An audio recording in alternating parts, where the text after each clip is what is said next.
In September of 2018, 32-year-old architectural historian Ethan Hayes, a man who found more solace in the ruins of the past than in the company of the present, set out on a solo expedition into the vast and unforgiving expanse of Yosemite National Park, California.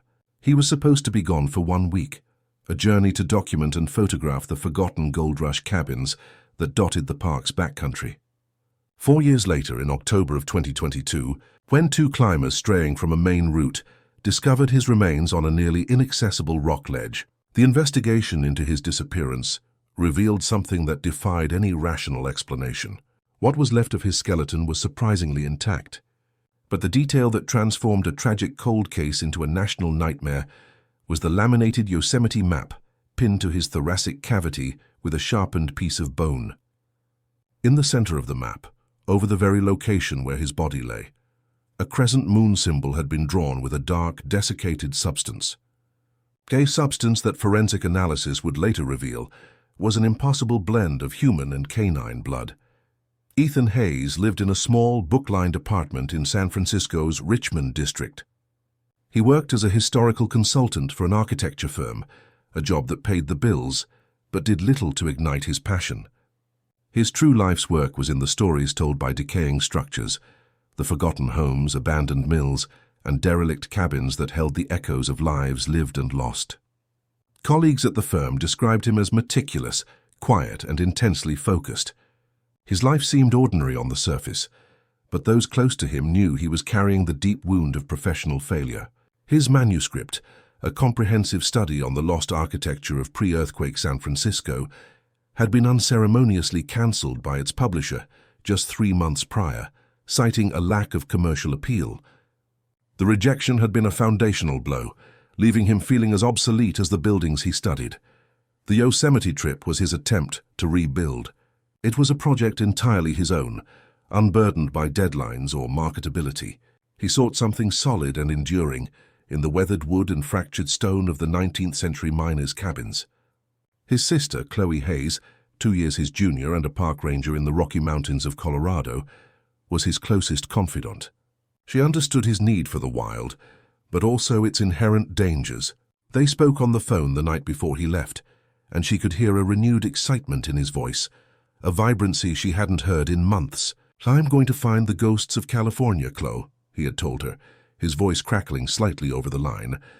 "I'm going to touch the history that no one else cares to remember." Chloe, practical and trained in the unforgiving logic of wilderness survival, cautioned him about the risks of traveling alone off-trail. He had laughed, a sound she would replay in her mind 1,000 times. "Don't worry. I'm more of an academic than an adventurer. I'll be following my notes to the letter."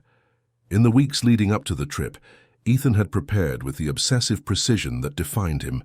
He purchased an Osprey Ether backpack, a new MSR Hubba Hubba tent, and a Garmin InReach satellite communicator.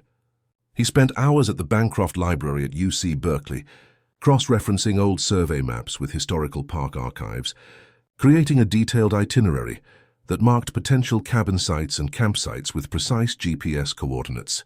This was not a man wandering into the wilderness unprepared. This was a scholar undertaking field research, someone who understood the risks and took every conceivable precaution to mitigate them.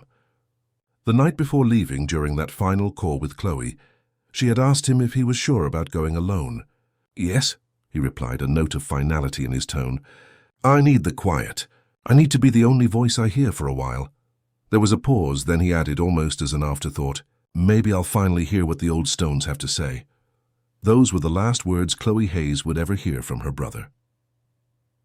On the morning of September 14, 2018, at about 6:15 a.m., Ethan Hayes left his apartment in San Francisco. He was carrying the heavy blue backpack, and in the trunk of his silver Subaru Forester were his tent, a sleeping bag, freeze-dried meals for 10 days, and a leather-bound journal that would become the last record of his conscious thoughts. Around 10:30 a.m., he pulled into a gas station in Groveland, a small town on the western edge of the national park. A surveillance camera recorded him pumping fuel, then going inside to buy a bottle of water and a bag of trail mix. The cashier, a young man named Leo, would later recall that the man seemed happy, even serene, showing no signs of anxiety or distress. This was the last verifiable record of him being seen alive. A few hours later, another hiker, a retired geologist from Sacramento named Arthur Vance, would report seeing Ethan around 2 p.m. at the May Lake High Sierra Camp trailhead. Ethan was studying his map, cross-referencing it with a compass. He was looking toward the granite peaks and said to Arthur, "Perfect day for it, isn't it?" Arthur agreed and wished him well. He never saw him again. The weather that afternoon was immaculate.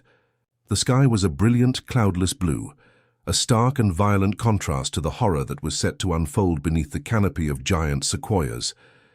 The forecast predicted clear skies and mild temperatures for the entire week, but mountain weather is notoriously unpredictable. This detail would later become crucial to understanding what happened. Ethan had promised to use his satellite device to check in with Chloe every 2 days. He sought solitude to find himself, never knowing he was about to encounter a form of loneliness, far more ancient and ravenous, one that had lurked in the shadows of that natural sanctuary for generations. Ethan's first message arrived precisely on schedule, on the evening of September 16th. The text to Chloe's phone was accompanied by a set of GPS coordinates that placed him near an old, abandoned logging camp locals had once called Angel's Dust. He was ecstatic. "Found the first one, Chloe, almost perfectly preserved. It's like stepping back in time. All is well." His second message, due on the evening of September 18th, never came. Chloe waited through the night, her phone clutched in her hand, a knot of dread tightening in her stomach with each passing hour of silence. By the morning of the 19th, she tried sending him a message. "Ethan, everything okay? Check in." There was no reply. She knew her brother. His meticulousness was a constant. If he said he would check in, he would check in. After waiting a full 24 hours, her professional training battling with her sisterly fear, she contacted the Yosemite National Park authorities. The phone rang at the Yosemite Emergency Communications Center early in the morning on September 20th. A woman's voice, strained but controlled, came through the line. "My brother didn't make his scheduled check-in. His name is Ethan Hayes. He was supposed to message me on the 18th. It was Chloe. She provided his full name, his itinerary, and the last known GPS coordinates. The dispatcher on duty was polite, but followed standard procedure. "Ma'am, it's only been 2 days. Satellite devices can be unreliable. Weather can cause delays. We recommend waiting another 24 hours before we initiate a search." But Chloe's voice was firm. "I'm a ranger in Colorado. I know the protocols. And I know my brother. He would have found a way. Something is wrong." Her certainty, coupled with her professional standing, elevated the urgency.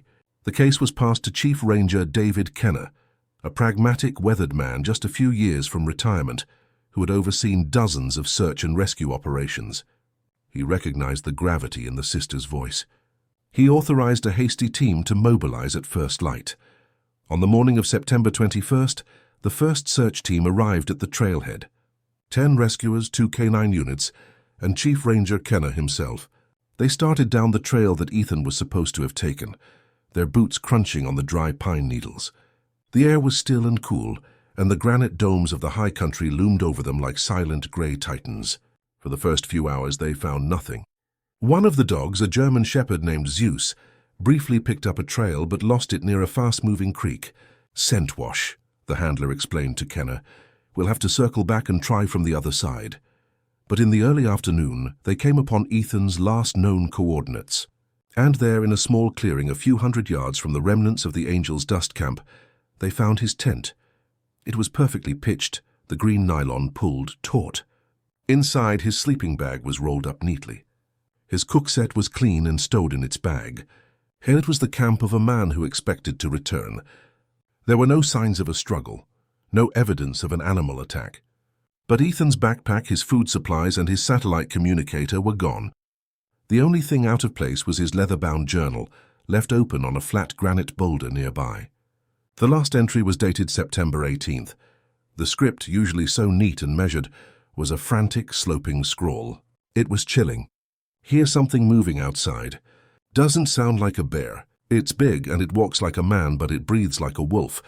It's watching me. I think it knows I'm here." Chief Kenner read the words, a cold feeling creeping up his spine. He ordered the canine units to sweep the area. The dogs, normally tireless and driven, became useless.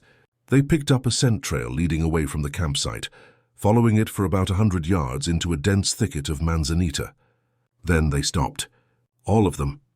They stopped, abruptly in a small clearing, whining, the hair on their backs standing on end. They planted their feet, refused to move forward, and tugged frantically on their leads, trying to retreat. It was as if they had hit an invisible wall of pure terror. "I've never seen them do this," Zeus's handler said, his voice laced with confusion and alarm. "It's like the trail just ends. And whatever was here, they don't want to meet it." The official search for Ethan Hayes lasted 3 grueling weeks and covered more than 200 square miles of punishing terrain. Helicopters scoured the canyons from above, while ground teams combed through dense forest and treacherous scree fields. Kenner and his team found absolutely nothing. Not a scrap of torn clothing, not a drop of blood, not a single footprint that could be definitively identified as his. It was as if Ethan Hayes, along with his heavy backpack and all his supplies, had simply been plucked from the earth and vanished into the thin mountain air. By mid-October, with winter snows threatening the high country, the active search was officially suspended.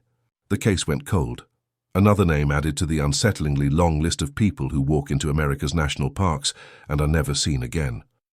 For the family, it was the end of normal life. Chloe refused to accept the official conclusion. She knew her brother, knew his skills and his caution. He wasn't simply lost. She used every vacation day, every spare moment, to return to Yosemite. She became a familiar haunted figure at the park, retracing Ethan's planned route, interviewing locals and spending weeks in the park's dusty archives. It was there, buried in decades of incident reports, that she discovered a pattern. Over the past 80 years, at least 7 other individuals, all solo hikers, had disappeared within the same remote 50-square-mile section of the park.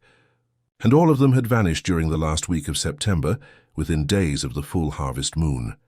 Officially, their cases were logged as presumed animal attacks or accidental deaths, but the bodies were rarely, if ever, found. During one of her trips in the fall of 2021, Chloe spoke with an elderly historian of the local Miwok tribe. The woman, Ilara, listened patiently to Chloe's story, her dark eyes filled with a deep, ancient sadness.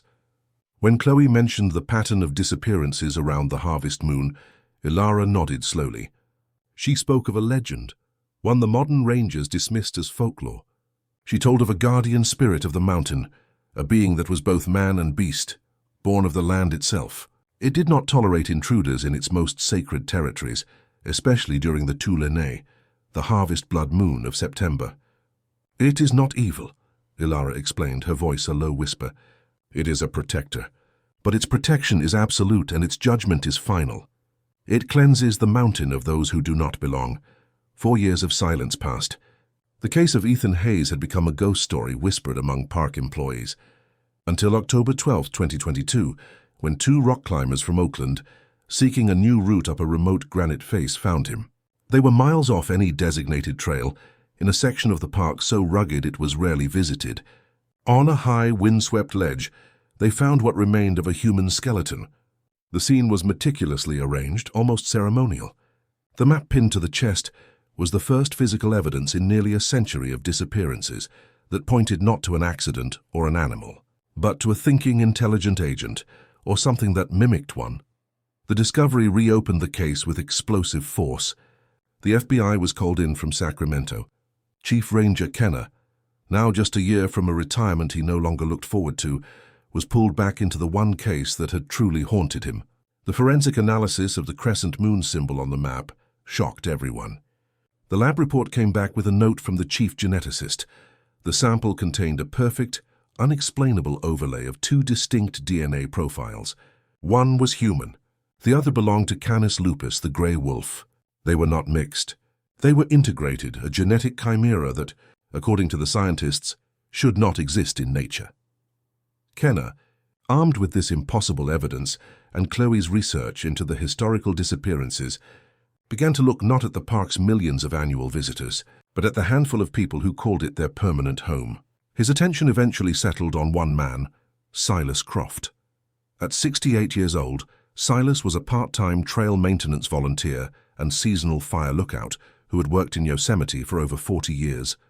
He was a local legend, a quiet, reclusive man who knew every drainage, peak, and meadow better than any map. He lived in a small, isolated cabin deep in the park, without electricity or a phone line. When Kenna pulled his employment records, he found the connection he had been dreading. For 40 consecutive years, Silas Croft had taken a 1-week personal leave during the last week of September, citing vague family needs. Silas Croft wasn't just an employee. His family had been on that land long before it was called Yosemite.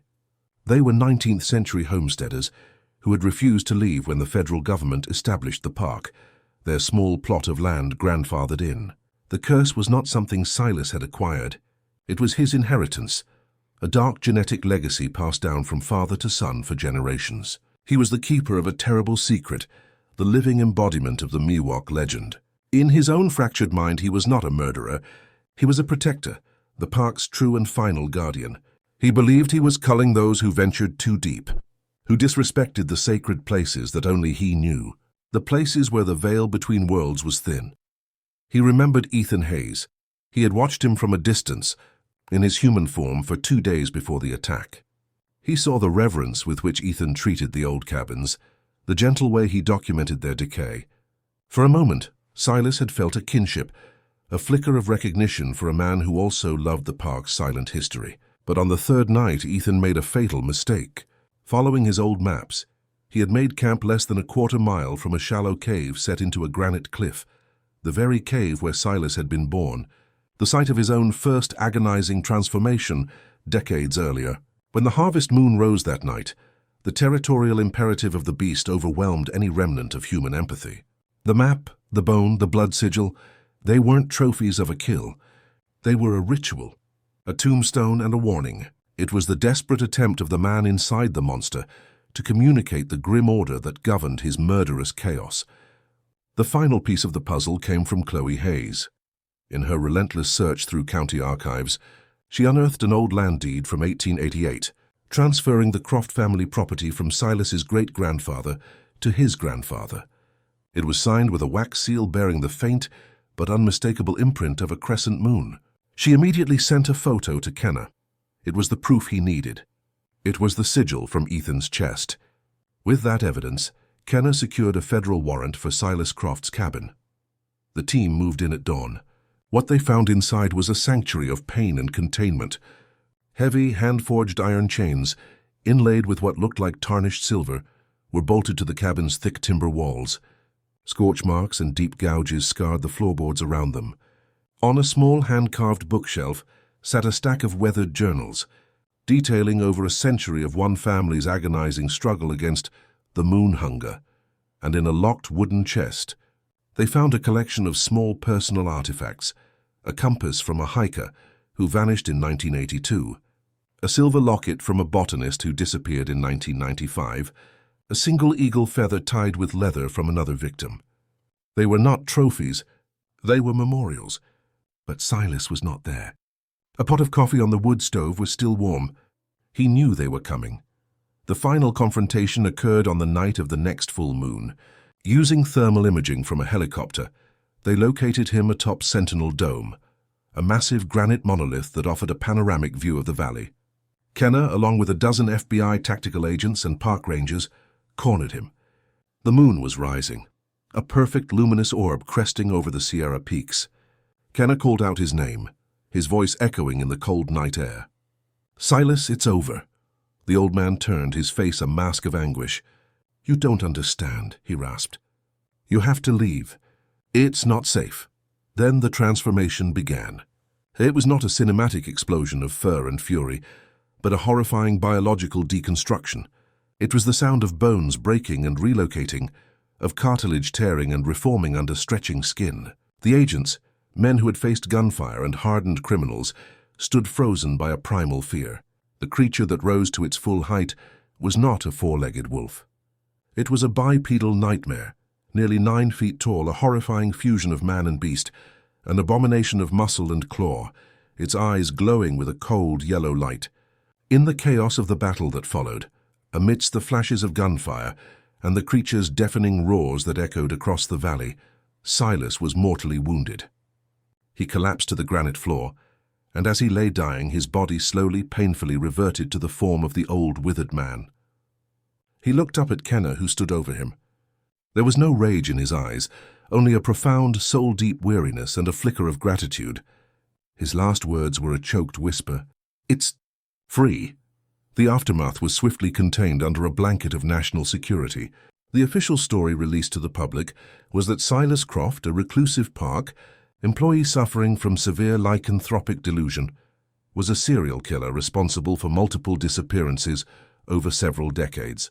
He had died while resisting arrest. The impossible DNA, the journals, the eyewitness accounts of the transformation, all of it was buried in classified reports, filed away in a vault where such truths go to die. Ethan's remains were finally returned to Chloe. She held a small, private funeral for him in a quiet cemetery overlooking the Pacific Ocean. She had found a terrible, agonizing peace in the truth. Ethan's story became a quiet, cautionary tale, a dark reminder of the razor-thin line between civilization and the primordial wilderness.